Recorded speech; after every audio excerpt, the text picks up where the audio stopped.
La nuit est tombée. L'homme fait entrer l'ânon à l'étable. Les sabots sont lourds. Il avance avec peine et ignore le foin tout frais qui lui est offert. Épuisé, il tombe comme une masse sur la paille, confusément bercé par les mots de son maître. Bravo, petit âne, merci d'avoir porté notre sauveur. Le soleil est déjà haut quand il ouvre les yeux. Toute l'étable l'attend. Alors raconte. Belles les brebis.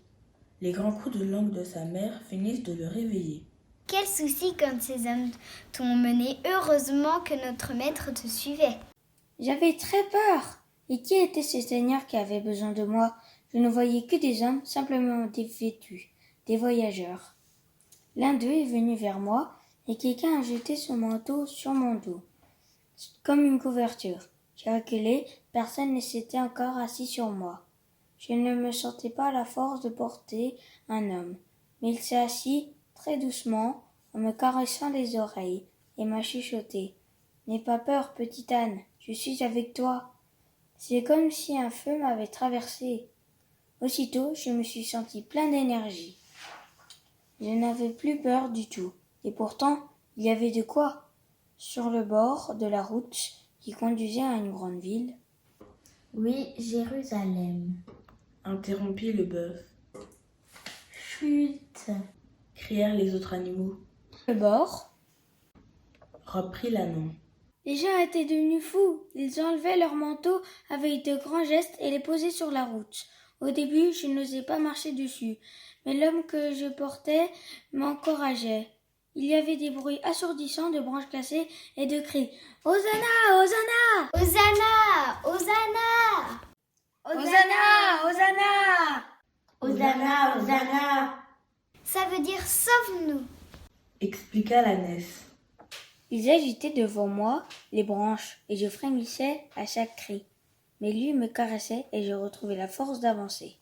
Il était grand et ses pieds touchaient par terre, mais la foule l'acclamait et je me sentais très fière, comme si je partageais son triomphe. Je serais bien allé encore plus loin avec lui, mais en arrivant à la ville, il est descendu et m'a remis à notre maître. Non sans me donner une dernière caresse. J'ai vu alors la tristesse de son regard. Il pleurait en répétant « Jérusalem, tes ennemis vont t'écraser ».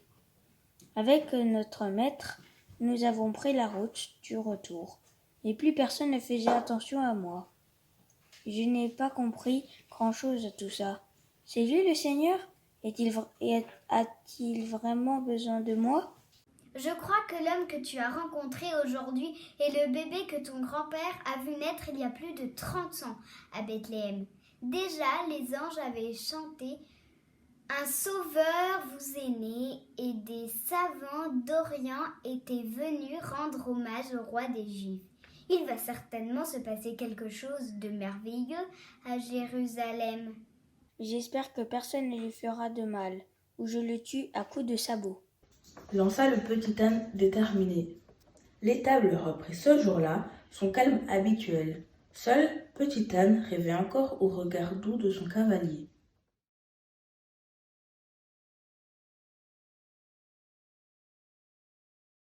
Pour les enfants victimes de harcèlement, de violences inacceptables de la part d'adultes ou d'autres jeunes. Pour les femmes battues qui décèdent sous les coups de leurs compagnons.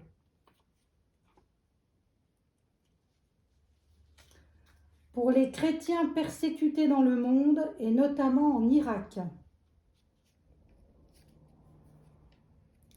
Pour les migrants qui cherchent à s'intégrer dans un pays étranger, souvent hostile.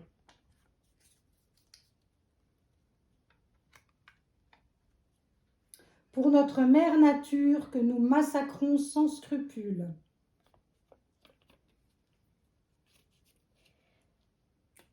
Pour les différentes espèces animales que notre égoïsme mercantile fait disparaître.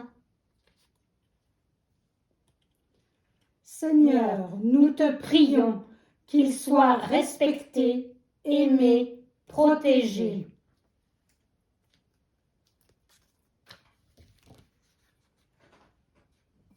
pour les enfants privés d'école à cause de la situation sanitaire, pour les étudiants plongés dans la précarité et le désespoir par la perte de leur job étudiant, pour les professionnels de la culture, de la restauration et de tous ceux qui ne peuvent exercer leur métier, pour les soignants privés de repos,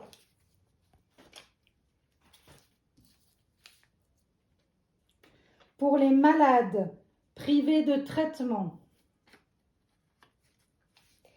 pour la population privée de vaccins,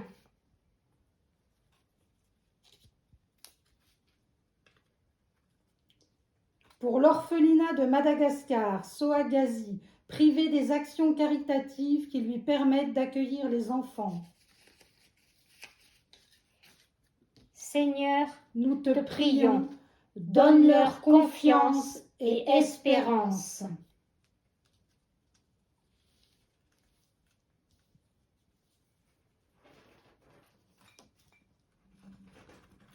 pour l'enfant inquiet de la santé de sa mère,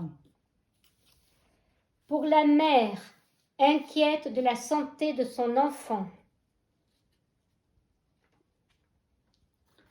pour les personnes âgées, isolées, que la perspective de la mort effraie,